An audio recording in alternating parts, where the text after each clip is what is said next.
Welcome back to another YouTube video, and today I will be going over a website that has been absolutely decimated, and I'll also go over a few strategies that I would be doing to essentially recover this website. So as we can see here, this website is gearhungry.com. Before we get into this video, make certain to check out casualdash.com, where you can book me out for a free 15-minute strategy call and I can go over how you can grow your organic traffic for your website. So a few things to know about this website. This website actually got purchased in 2019 for approximately 10 million US dollars. And the new buyers purchased the website around 2019. So as we can see here, it was on an all-time high, and ever since then it has been on a massive downward trajectory really. And it has went from 800,000 traffic value down to around $729. So that is a massive, massive drop for any website. Now there are a few reasons as to why this website has been penalized and why it's been hit. Step number one is obviously looking at the amount of referring domains, and as we can see here, it has been on a downward trajectory. So since the 26th of February, it was at 22,000 referring domains, and now we are at 15,000 referring domains. Now this won't be the main reason why this website has tanked. However, I did want to highlight this because at one point this website did have 22,000 referring domains, and now it's got 15,000 domains. So you have essentially lost around 25% of your referring domain count as well. So from a page rank point of view, that is super important to actually take a look at. Naturally, a lot of websites do have an upward trajectory of links, which essentially means whenever you publish an article on your website, Google will have more crawl budget, especially if you have more referring domains and more backlinks pointing through to your website.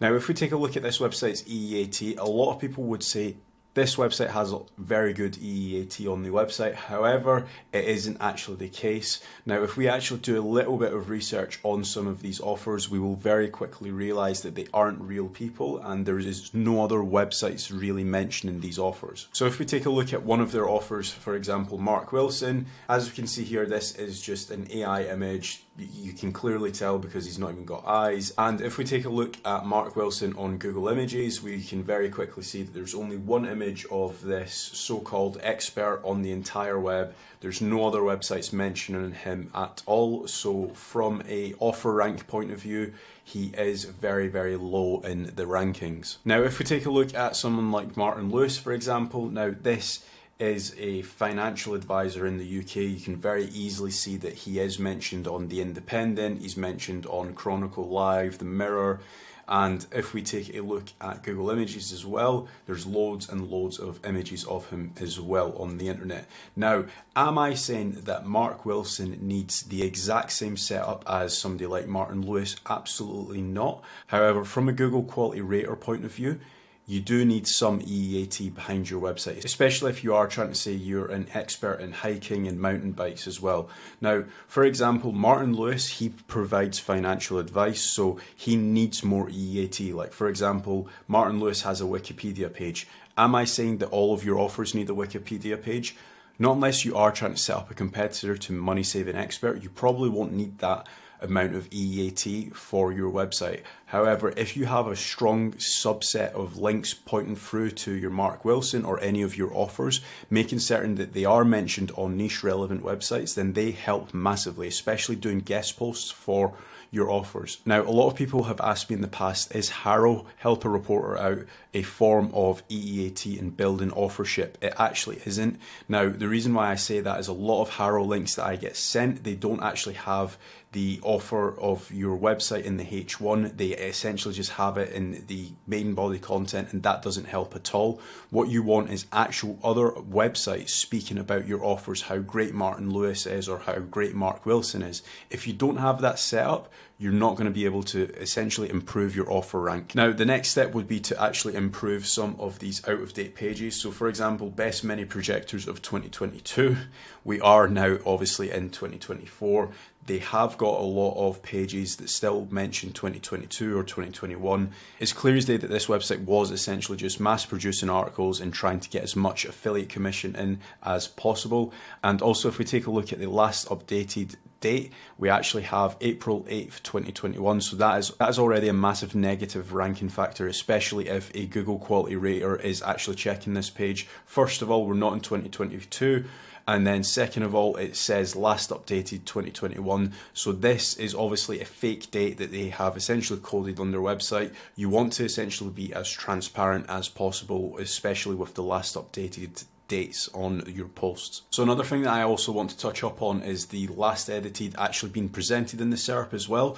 So as we can see, the page title says 2022 and the last updated says 2021, and we have 2021 here, we've got 20 here as well, and also 2019. So again, from a Google quality rater point of view, I just want to make certain that you guys do have the correct dates that you are displaying. You're not actually fiddling around with any of the dates. It needs to represent an accurate last updated date. Because the website was on such a positive ranking state, it's clear as day that this website was mass producing articles to try and get as much affiliate commissions in as possible.